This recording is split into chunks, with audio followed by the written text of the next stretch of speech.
Welcome, friends. I am Danita Inez with Desueño Dance, and I am here with the fantastic and wonderful members of Salsa del Norte. And we're here for a talk back to have some interchange between dancers and musicians. And I felt this was something I said, it would be nice to have a salsa dancer on the other side, just ask our questions and go from there and get a chance to talk to the actual musicians. Usually we're watching on stage, we're listening and we're dancing and we're moving. We don't really get a chance to have that interchange. So I definitely wanted to take this opportunity to do that with you all. So thank you. Thank you for being here. And let's go ahead and hop right in.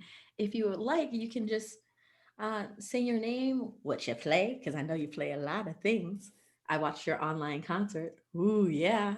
We're gonna talk about that quarantine concert. It was amazing. But and what brought you to music? There you go. Michael, you want to start off? Sure, I can get us started. So yeah, I'm Michael. I play timbales. I'm also the band leader. And a couple other things here and there, occasional background vocals, but I tend to leave that to the people that know what they're doing there. So yeah, that's my role. Braden? Sure. So my name's Braden, obviously. Mostly I'm the singer. Been with the group since not quite the beginning, but almost the beginning. And I also play like saxophone, and I get really excited whenever there's nothing else for me to do, because typically the percussion session will hand me some kind of wonderful toy like a Weedo or a Weeda. So those are my happiest days with the group for sure. Nice. I love it. You can go, Nick, if you want. Nick? Oh, sure. My name's Nick. I play trombone and do some backing vocals sometimes. I'm a relative newcomer to the group. I've been for a couple years, I think. Yeah, I mean, I'm originally from Texas, and I've been playing salsa and adjacent music for a decade or more. So when I came up to Illinois and I saw this group, I was like, oh man, I hope they call me someday. And then yeah, I'm lucky enough that I get to play with these guys now. So that's awesome. Sweet. You definitely like waiting for that call. I got it. Look, Ma, I made it. Makes me happy. Carolina? Hi, I'm Carolina. I play keys in the band. I'm also a relative newcomer. I was actually the same as Nick. I was very excited to see them play before, and I was like, man, they're so awesome. I hope they call me one day too. And here we are. They called me very shortly before quarantine happened, and so here we are. My experience, or the way I got into it, was with Tito Puente in 7th grade. Our middle school jazz band played a Tito Puente arrangement of Ran Can Can. And ever since then, I was like into it. That was it. That's a good song. Yeah. That's a good song. Even for 7th graders too, it was a fantastic arrangement. Good. That's lit. Jorge? Yeah, my name is Jorge. I play bass, and I joined to the band when they were like 1 year old, something like that. Yes. So I've been playing with them since. I met them because we studied in the same university. So some of the oldest percussionists made contact with me, and he invited me to the band. And I already know Michael a little bit, just because I saw him around there. But everybody else except Rachel, they were all of them there were like new for me. So yeah, I've been enjoying playing with them a lot. It's been changing a lot of members. So I think the original member is just Michael from the beginning of the band. And then I think Braden, you joined a little bit before me, right? Yeah, just right before you. Yeah. Because I remember there was another singer too. Yeah, so we're really, really happy to be doing this. This is going to be really new for us, but I hope we can do something together, right? Awesome. Well, I want to go right into that wonderful quarantine performance I saw. I said, oh, I think maybe for you, but for dancers especially, you know, quarantine was very the start of something of a different lifestyle. Mhm. So to be able to see your bandmates again, play together again, what was that like? I feel like Yeah, it's I mean, go ahead, Michael. sorry, I didn't mean to interrupt. I was just gonna say I feel like it. I mean, I feel like you kind of hit the nail on the head, or at least you were heading that direction. Like it's just it was really exciting. One, to just see each other again because we hadn't seen each other in so Mhm. long, and like Nick and Carolina were saying, they were relatively new to they were very new to the band prior to the quarantine. It was just before that I think that they officially joined. And actually, credit where it's due, Sebastian, who's not here right now. I'm not sure if he's going to be able to make it or not, but he's our percussionist. So hopefully he'll be able to join us. But if not, just wanted to make sure he was recognized as well. But either way, the three of them were brand new right before that. So it wasn't the first time we had played with any of them. Excuse me, the three of them had kind of subbed in on and off prior to that. But I think if I remember right, I think that was the first time the three of them played with us since like officially joining. So it was really exciting. That was kind of like the first performance of kind of the new version of the group. So that there was kind of that extra level of excitement on top of the quarantine and all that. Ooh, how cool. No, definitely like that. Yeah. Yeah, So, sorry. mhm. It was Go ahead, cool, Jorge. but also it's really weird. I feel Yeah. really weird. I feel really excited to doing it, but you know when you don't have the people right there with you, because we usually have like feedback from the people immediately, like clapping or cheering or they are dancing. So just to see those cameras in front, I was like, okay, we finished. And it's like, it's weird. It's totally another experience, but I fit. I teach and I teach online a lot, so I think all of you teach right there online, and I think that we're just kind of learning from that. And now I think I feel more comfortable being it just on the screen, and I feel more connected with my students and with the people with so many Zoom meetings, right? So, but definitely it was a quite experience doing that, and I will really excited to do it again. Of course. Mm. Yeah. Yeah, I think for me it was almost like a process of trying to recreate the vibes that we had at our favorite shows, you know, that we were doing live. Especially like, you know, like as a band leader, it's really difficult to know, you know, because you know when I've been a band leader for a long time, even before I've been in this group. I've sung for other groups and had that role. But still, like it's very nerve-wracking the first time that you're doing that role. I think I was really happy that I had just like I was really happy that some of that stuff was just automatic and we were kind of able to fall into that groove again pretty quickly because we've played this music so much, and as soon as we started playing, it just kind of felt like, at least when we were playing, you know, we could kind of forget about everything else, and the music was good. But it's definitely a super different experience. But we were really fortunate to pull it all together and make it work.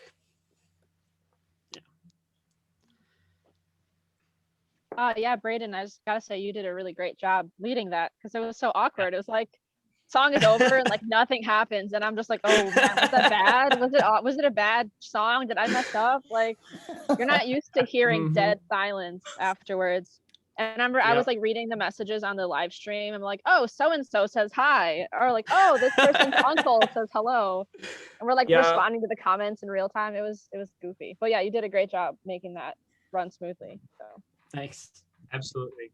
I feel like a lot of people kind of stepped in different ways. Like there were so many, it was the first time we'd ever done a live stream like that, like so many other bands. And like Danita, like you were talking about, it's an adjustment for everybody, but everybody did a really great job of like jumping in and finding a role, you know, like that, like Carlina, when you were like, here, I'll just read some comments. Like that was, we should have totally planned that. And I feel like you just kind of jumped in and did it, which was awesome because we needed that, you know, and that feedback is important, not just like, not like for the ego, but just for the energy, you know. It's so important to feel like we're sharing something with someone, you know. You know what it reminds me of is when we, I forget who it was that, well, we were going through a transition as a band. This is way back in our history, where we were going from, I think, being more focused on like big moments, and we were playing a lot locally, and this is like soon after I joined the group, and we kind of transitioned more toward doing like just dance music, like doing a lot more focus on making sure that everything we were playing was danceable, and that because we were starting to get a consistent following, and when we were doing that, there were actually some members of the band that started to get uncomfortable because there wasn't quite the same like auditory reaction from the crowd.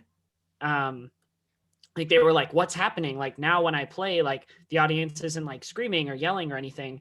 And it was literally just, and it's funny because I didn't feel that at all. And some of us that had been in dance groups before, we knew like, this is totally normal, because the way that the audience tells you that you're doing it right is by dancing, right? They don't have to scream while they're dancing, right? If they're dancing, I can tell that it's going well. But for some of the members of the band back then, it was very uncomfortable. They didn't know what that was like to have that different sort of type of response. So I think it was a similar feeling for me going to the like virtual, mode, because it's like, wow, how do I even judge any kind of reaction from this? You just kind of have to hope and trust that, I've been doing this for long enough that if we were really, really bad at it, somebody would have told us. So.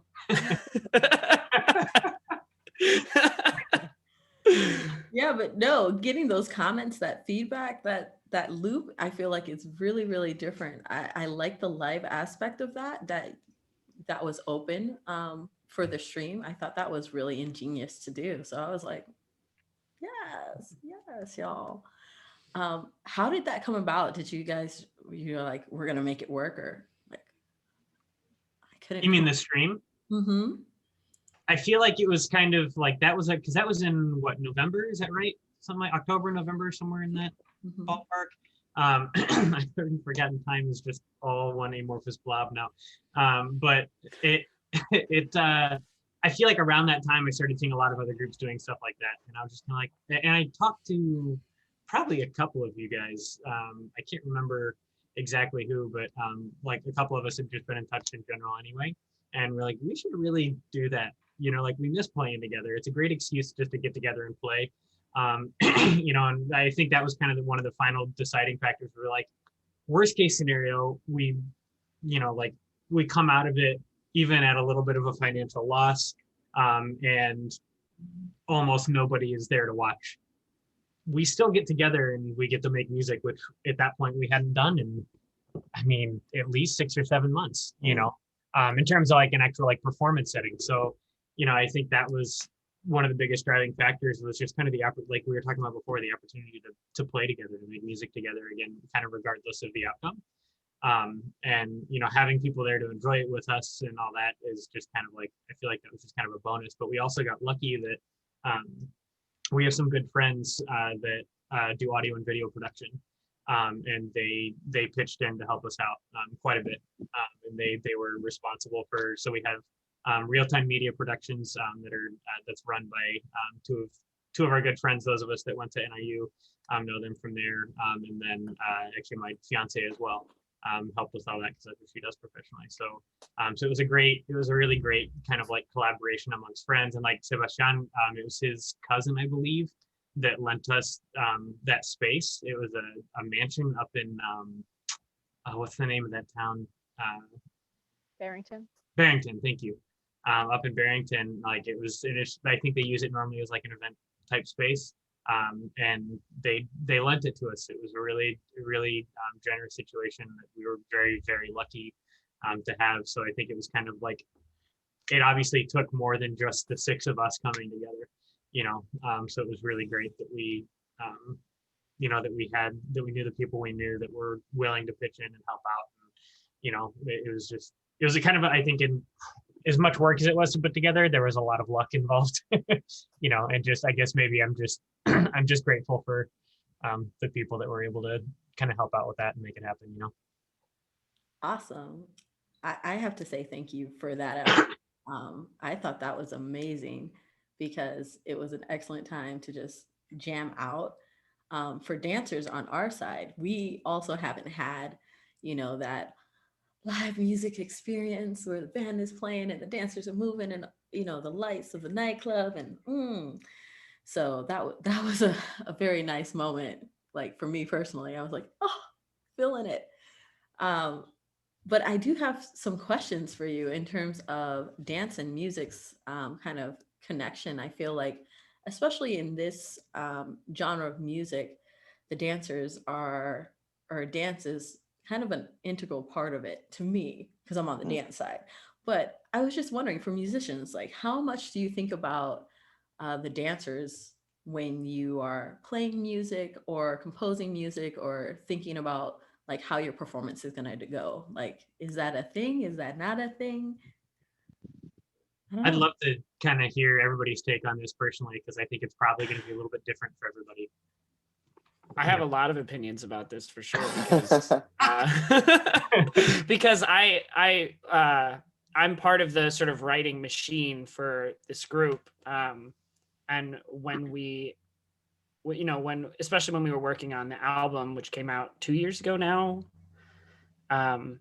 right? Maybe. Also, like you said, time is all meaningless now. Yeah, I think it is 2 years. Yeah. So, I mean, so I worked on most of the songs on that record. I at least helped write, and then a few of them I wrote mostly exclusively. But we pitch in and work together on everything that we write, because there's just too much going on for one person to do all of this, I think. But for me, at least, when I'm writing, I'm definitely thinking about what are going to be big moments for dancers. We have a tendency to kind of transition between a lot of different grooves, and trying to make sure that there's some kind of that there's sort of like an obvious thing for the dancers to do in each new section is definitely important to me. And I do think about like, how are people going to react to this? Are they going to be able to feel this the way that I do? And then sometimes when we end up playing it live, the dancers do something very different than what I expected them to do, or they sort of have a different approach. Like they'll feel it, because you can tell like when a dancer is feeling something, with like very quick, and they'll kind of like do more like, I don't know how to explain this, I guess, in a very neutral way, but when dancers will sort of double time, and you can see that they're interpreting the song that way. And maybe in my head, I would have felt it slower. But it's definitely something we think about. And all of us do a lot of, I don't know if you call it research necessarily all the time, but we do a lot of listening to like different styles of dance music, especially like Afro-Cuban dance, because it's like always evolving. So I'm always trying to kind of stay ahead and like hear what's going on in the current scene. Definitely. All right. Yeah, this more so than a lot of music, dancing is just built into the DNA of all the different styles that we play. And a lot of the time, the grooves that we as musicians use to describe the kind of music it is the name of a dance, Yep.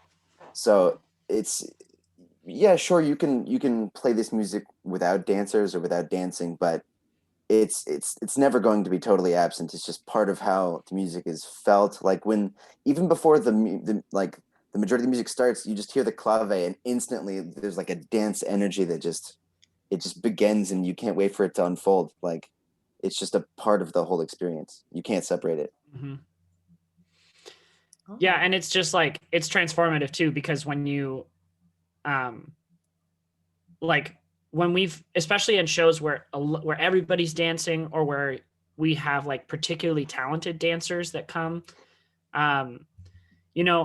it's like it's almost like you never heard the song the same way before when you watch them dance. It's like it really does, like I can just get lost in watching the dancers sometimes, because it's like so impressive and cool how they like elevate the music. Yeah, I think kind of like what Nick was starting to talk about too. Excuse me, how they're just so naturally interconnected. I think back to I don't think I mentioned this before. My kind of roots and what got me into all of this to begin with was actually started with West African drumming. So I actually studied over in Ghana about 9 years ago, drumming and dance, and that was kind of so from an early point, I guess, in my near the beginning of my professional musical career, I should say.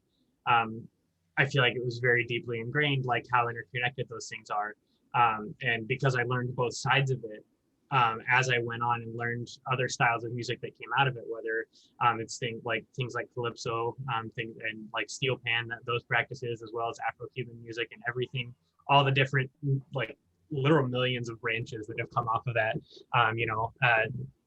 I think that's always just kind of been part of it. And like Nick was saying, we have styles like rumba that are literally, that's the name of a dance, so it's just it's almost impossible. And I know obviously talking to you while I'm preaching to the choir, but it's almost impossible, I think, if not impossible, to talk about this music or play this music and have dance not be part of the conversation, or vice versa for that matter. And I think even actually to that point, I've noticed myself, I don't think I did it much at first because I was still trying to learn and understand the music on a deeper level. But as I've gotten more comfortable, I found myself watching a lot of dancers while we play, and kind of I don't know if they notice, some of them might, some of them might not, but I find myself kind of starting to lightly interact with them a little bit, and let that influence what and how I'm playing. Which is fun. It keeps things exciting for me too, because then it feels like it's just that extra level of communication between you and the audience, even if it's totally unspoken. That's kind of, I think, the most beautiful part of it. Wow, nice. Jorge, what do you think about that? Do you Well, I think check that, out the dancers? like Dave said, yeah, of course.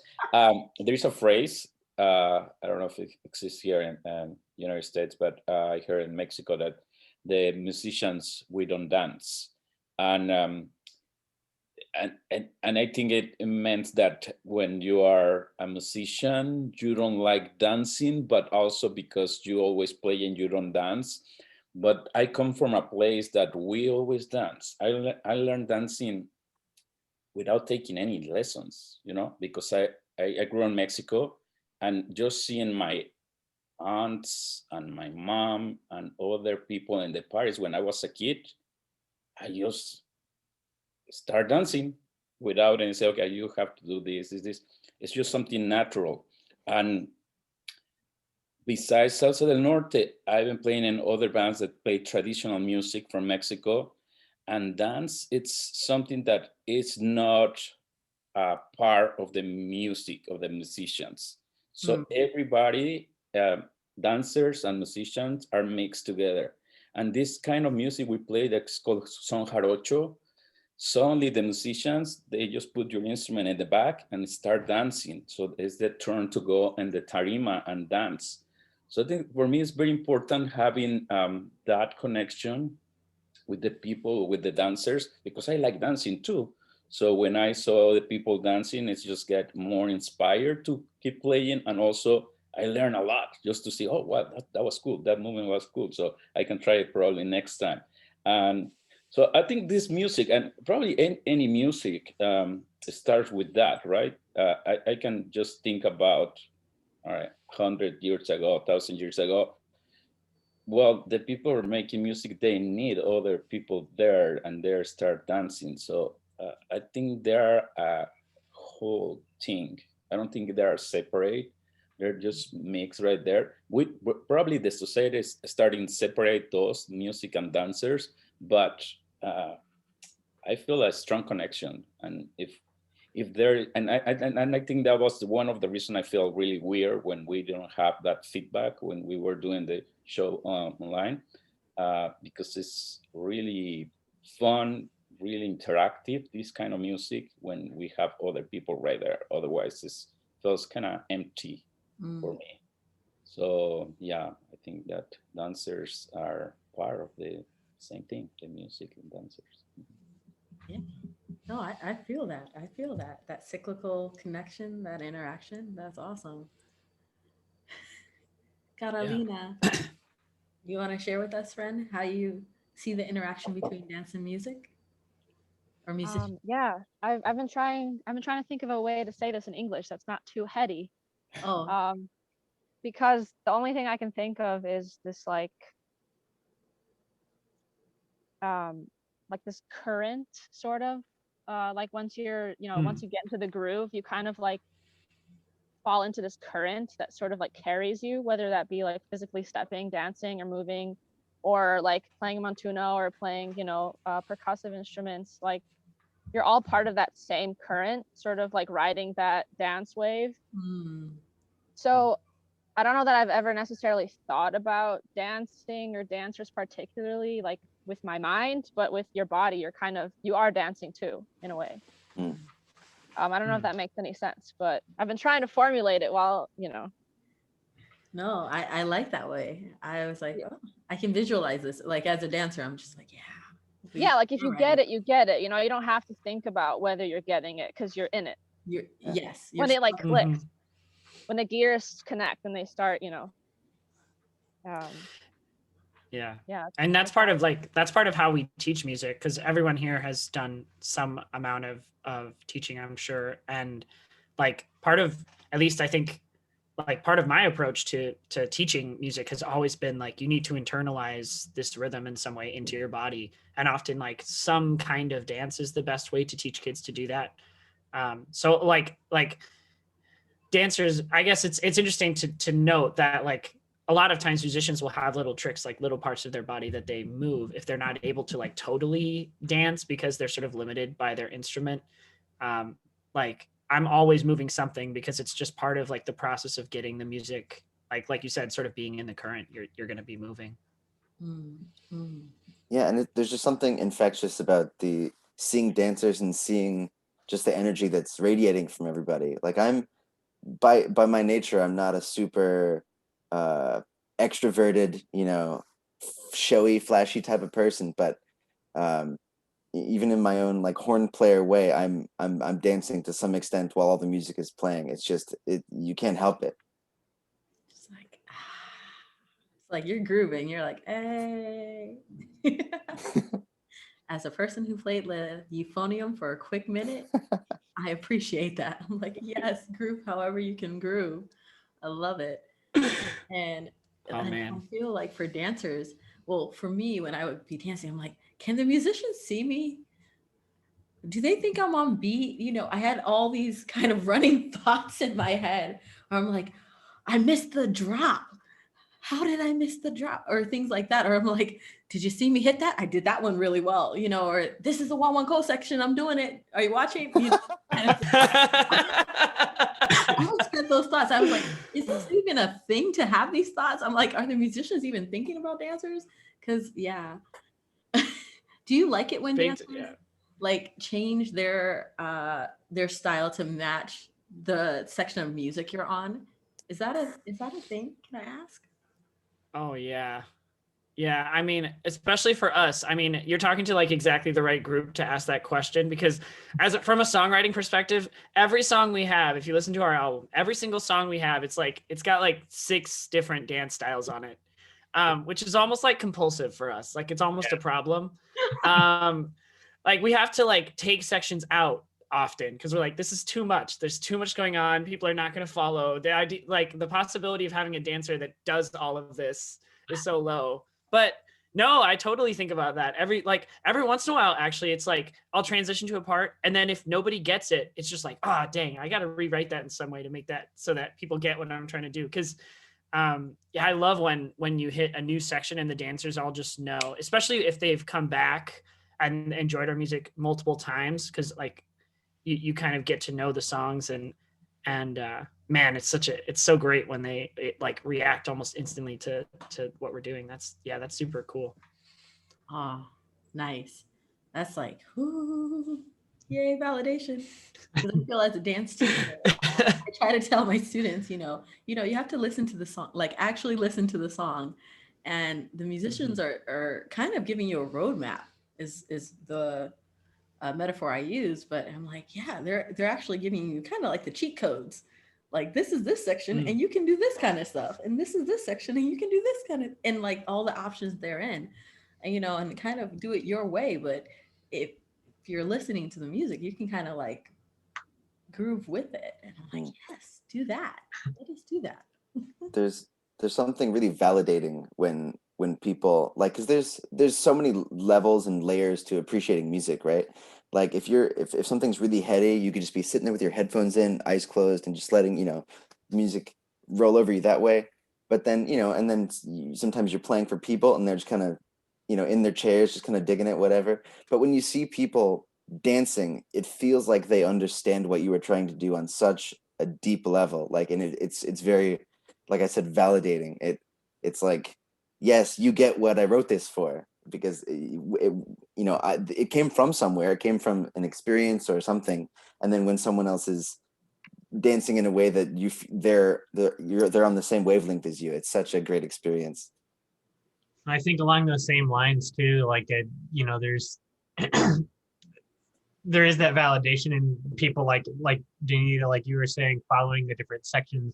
But there's also like, I think there's just as much validation coming from just somebody that gets up, they don't have the slightest clue how to dance to salsa, and they feel so moved, to just get up and move, in some way, shape, or form, whatever it is. Like I remember we we played, the event was called no, it was I can't remember what it was called. It was the Cinco de Mayo event out in Sycamore a couple years ago. It was actually a really cool event. There were a lot of performers there, and it was really, it was a wide variety.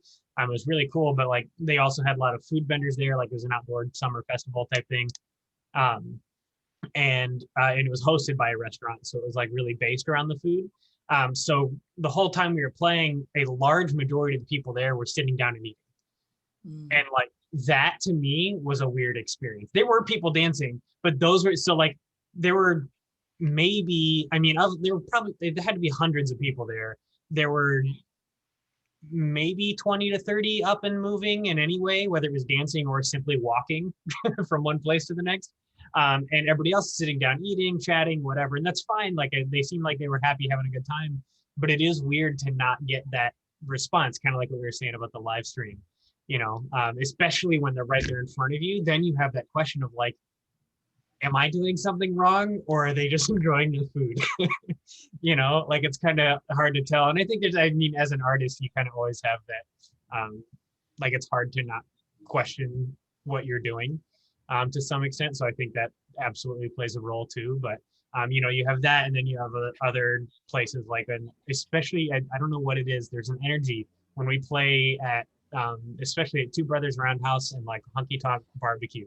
Those two places, so in Aurora and Pilsen, for whatever reason, those two venues, people dance. Like it doesn't matter. I feel like you could play anything and they would just be like, yes, like their energy is just so high and they're so happy. Like that is some of the most validating and just enjoyable experience, I think, for me. Yeah. And we've tried to we try to bring people in, I think, in a wholesome way.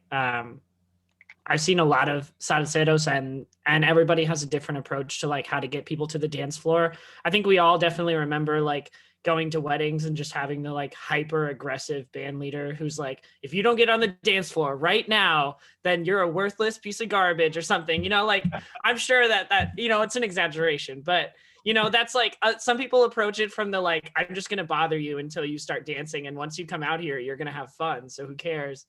And I think that we've always kind of approached it from more of like a, just like kind of reminding people like, hey, there's no, I think I say like, sometimes one of the things I say the most like commonly in live performances is like, the only way to dance to this music incorrectly is to stay sitting. Like there's definitely a cultural and like a rich history of like actual dance that people can dive into if they want to. And I think when you do, you get a lot more out of it. But yeah, I just like, I try to make sure people know like that nobody's going to be offended. Some people like just don't know how to start, and I've been there too, because like Jorge said, as musicians, sometimes we get trapped in like the, all the gigs I go to, I'm on stage. But yeah, it's definitely a part of what we think about for sure. Oh, I love that phrasing though, because we're always kind of like, yo, if you hear music, if you like the music, generally you like the dance, and that's kind of how we try to pull more people into the world. We're like, you're gonna like this. If you hear that music and you go like this, we're like, you started. You gotta finish it now. You gotta go for it. And that's amazing. I'm like, all right. I'm always curious about how, as a band, you kind of vibe to bring people like out of their shells in a way. I feel like for dancers, that is one of our biggest things, getting people that initial first step, like come to the dark side. No, but really come dance, come get out there. And it's okay if you're just like doing a little something. That's all right. We'll get there. For you all, I feel like it's a very different beast of Yeah. inviting people out. Yeah, I mean, and it definitely has to do with where you are. Like like Jorge said, like also where I grew up, like you didn't really have to tell people to dance. Like, like I grew up like in California, right by the border. So, like all the shows I was going to, like you didn't really have to convince people, and so it just depends on sort of the cultural, like makeup of the gig and like where you are and who you're with, because I think for people who didn't grow up dancing, it's an especially daunting prospect, because I think a lot of I don't know, people just see it as this sort of impossible thing, but it's definitely not that. So and we've always tried to work with like dance instructors and dancers for that same reason, because we want to make sure that people feel that if that's what they need to get on the dance floor, they need to like learn steps and get like actual rhythms, then they have that, we have some kind of like way to give that to them. Yeah, and dancing is kind of, if someone's in the audience and they enjoy what they're seeing, they don't have a box of percussion under their chair that they brought to the show, right? But they can express themselves with dance. So if they want to participate with what we're doing, that's their way in. So it's right there. We had for a while, when we were doing salsa nights regularly out in DeKalb, we had this woman,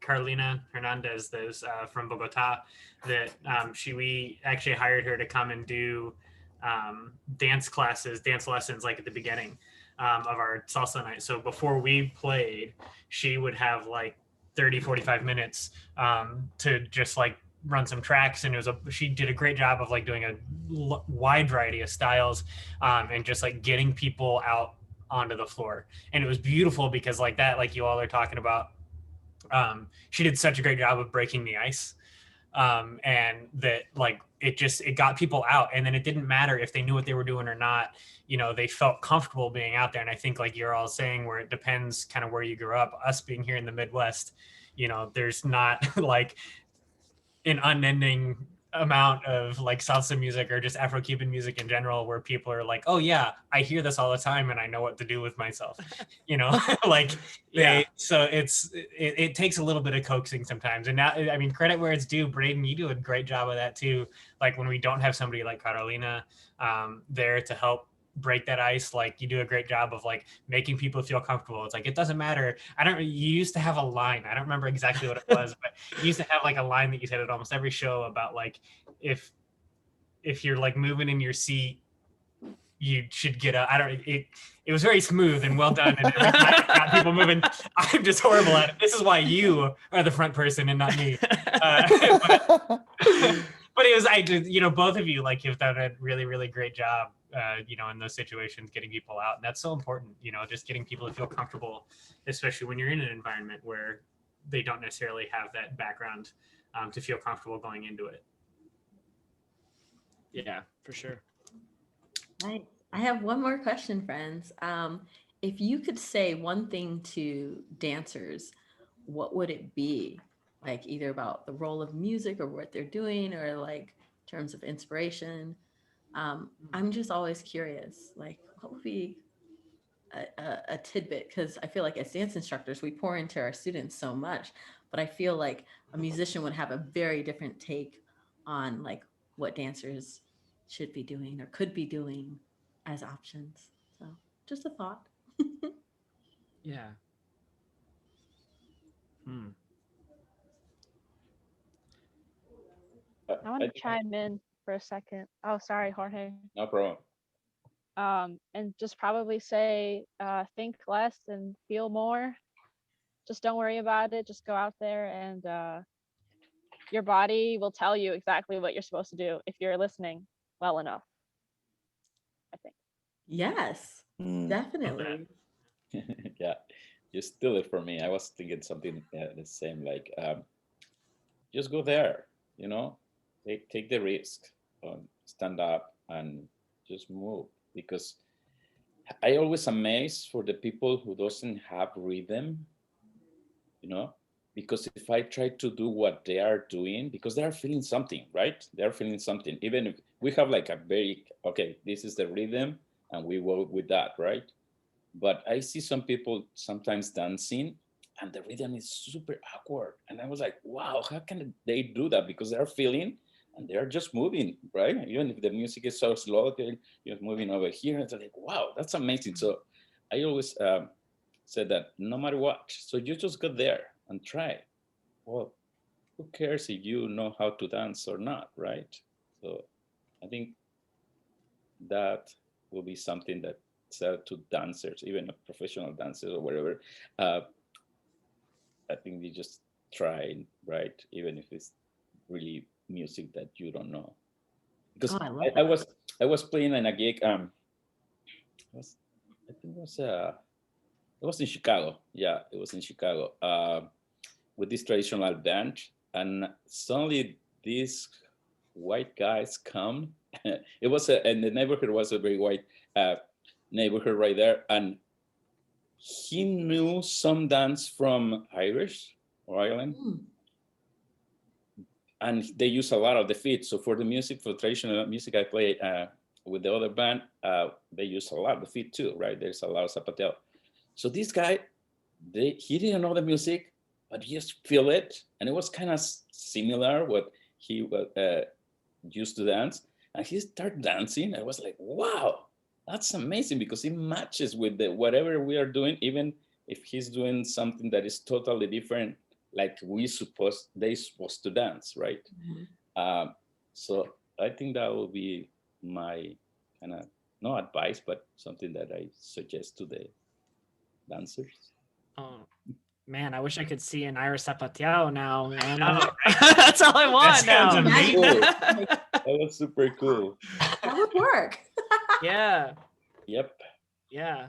I think maybe from a like maybe so I was thinking like, okay, you guys have said like what you would say to the average dancer. And I'm like trying to think, because it's so hard for me to think of anything to say to like really skilled dancers, because I think all of us feel so like wildly underqualified to talk about what you guys do, because like I even seeing like what you guys have done with Bajo Quinto Sol, I was like so impressed. It's like really difficult to say anything, because it's like, man, I we all know how to dance, but not necessarily like we're not the center of the dance floor, I'll say, like, you know what I mean? And I think that the thing that always impresses me the most is when dancers kind of take risks and are like, I think this is where the song is going, so I'm going to put this here. And like, there's a chance that this is going to flop, like sometimes you think that the music's going to go up and then there's a breakdown.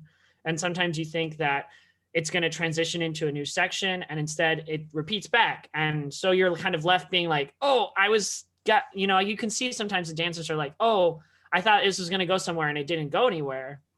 And as musicians, we try to work with that, right? Like we'll repeat sections that it seems like people are vibing with. And like, we think about that stuff, but I think, yeah, just like go all out. If sometimes you miss stuff, then so do we. Like we miss those big breaks all the time. We'll be playing the old groove in the new groove by accident, and then we just kind of look around and go, crap, what's going on? And you know, like we just keep going forward, and you know, as long as you don't stop, nobody really cares. You know, as long as it still keeps going. Exactly. Awesome. I feel like we've said that to some of our students. We're like, just don't stop. Just once you get out there, it's okay. We're like, Yeah. you're okay. You'll be okay. However long the song is, you know, you've got like chance for redemption if you feel like you need redemption. And if you feel like you were just grooving, just keep grooving. Like, do Yeah. you? And from our perspective, there's nothing that you guys could do that wouldn't make us happy. You know what I mean? Like the fact that you're doing anything just makes us so ecstatic. So I can't imagine, because I am a musician, I can't imagine a dancer thinking like, oh my God, I'm gonna be so embarrassed if the musician notices I messed up. Because as a musician, I'm like, what? No, I'm just so happy you're out there doing something. Like I would never be thinking in those terms, but I can obviously understand why, you know, other people may think that, but that's definitely not the case, at least not with nice people. Yeah, I can totally put their minds at ease. Like, you're okay. Relax. Yeah, for sure. Band is happy. We're all up dancing. Yes. It's a Yeah. win. Yeah, we're all just trying to have fun. There's no stakes here. There's no way to do Mhm. it where Yeah. you know, it's everything's great. Oh man, that is awesome.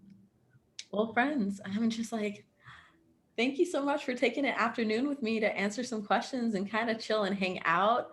I definitely was so excited to kind of just have the opportunity to not only listen to your song. I don't know if you guys all know, but we were like, how could we collaborate? And this was pre-COVID, pre everything. We were like, we're gonna do something.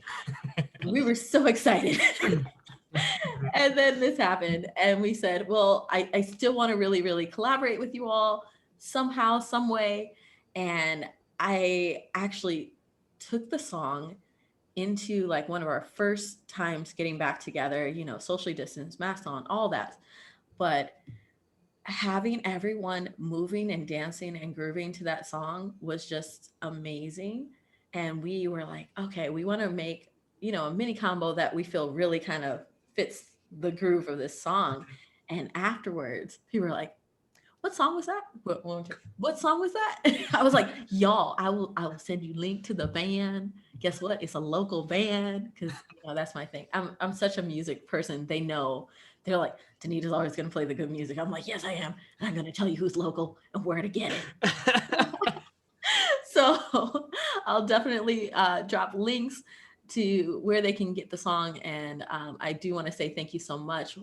We danced, you know, for me, when we're dancing, it is so much more. It's like listening to another artist's soul. So it's like this beautiful thing where you're just like, oh, this is amazing. Like it's not just music. It's like someone made a gift for you that they're sharing with you. So I really appreciate you all. And I appreciate you all playing through quarantine, that concert. Ooh, that concert. So thank you again. And I just want to say how resilient you are, how fabulous you are, and how appreciated you are, because I feel like friends and people out there will definitely need more music in their lives. So thank you. Yeah, thank you. And Yeah, and thank- again, yeah, I just want to restate, like, put such a smile on my face. Like Michael forwarded us the routine that you guys did to the first 2 minutes of Bajo, and like especially me, who spent a lot of time writing. I think I spent a whole year writing that song, and it's just it really put a smile on my face, because it really has been a while since I saw people really react, and seeing you guys put so much time in, and it was just beautiful. I really appreciate that. That was really cool. Thank you. It's very We're so exciting. excited. We're like, yes, get it.